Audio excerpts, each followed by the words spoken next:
On estime à 68 centimes par repas le gaspillage alimentaire dans la restauration, coût direct et indirect. Ce qui veut dire que pour un restaurant servant une centaine de repas par jour, sur 300 jours dans l'année, cela équivaut à 20 000 €.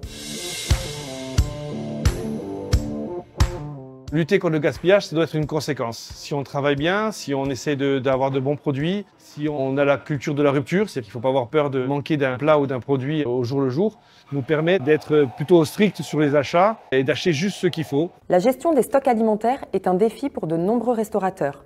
Mais saviez-vous que bien gérer vos denrées peut non seulement améliorer votre rentabilité, mais aussi contribuer à la réduction du gaspillage alimentaire ? Sur un produit, généralement, vous allez avoir 5% de perte. On va réutiliser le maximum qu'on peut. Tout ce qui est épluchures, déchets alimentaires durs, dans tout ce qui est bouillon, tout ce qui est soupe. Si on met des bons produits dans l'assiette et qu'on met la quantité juste, voilà, la quantité juste permet de monter la gamme du produit que l'on donne aux clients. Donc le choix, c'est plutôt de donner la bonne quantité avec le bon produit. Les gens finissent leurs assiettes, hein, j'espère, et quand ils la finissent pas, je m'inquiète. Là, on va mettre sous vide. L'intérêt du sous-vide, c'est d'augmenter la DLC. Donc généralement, c'est 3 jours. Et avec du sous-vide, on peut monter jusqu'à 3 semaines.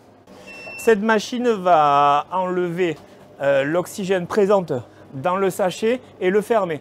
Du coup, s'il n'y a pas d'oxygène, les bactéries ne se développent pas. Après, ce processus, il peut être encore augmenté par la congélation. Et là, on augmente la DLC jusqu'à 6 mois. En mettant sous vide, en fait, après, on peut faire des cuissons vapeur, on peut faire des cuissons au thermoplongeur. Le légume ou la viande ne perd pas d'eau, elle ne perd pas ses éléments nutritifs, elle ne perd pas le goût, tout ça. Et c'est génial. Voici quelques bonnes pratiques. Adapter son menu en fonction de ses stocks, par exemple pour le plat du jour. Adapter les quantités en fonction des retours d'assiette clients.